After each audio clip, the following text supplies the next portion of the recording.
Ilang grupo ang kumukondena sa nakaambang na big-time oil price hike ngayong pong linggo.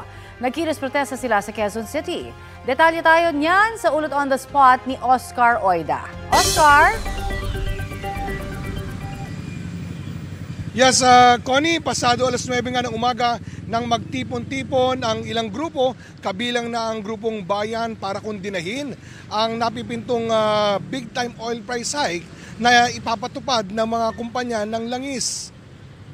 Ayon sa Bayan, sinasamantala lang daw ng mga kapitalista ang tensyon sa Iran at West Asia para kumita ng gusto, kahit na nagdudulot ito ng pagsirit ng gastos sa pamumuhay at mas mabigat na pasanin sa karaniwang mamamayan.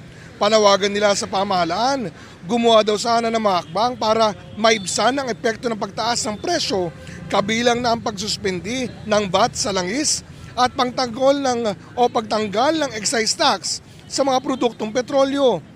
Dapat na rin umanong ibasura ang oil deregulation law na nagpapatunay umano na walang kapangyarihan ng gobyerno sa pagkontrol ng presyo ng langis.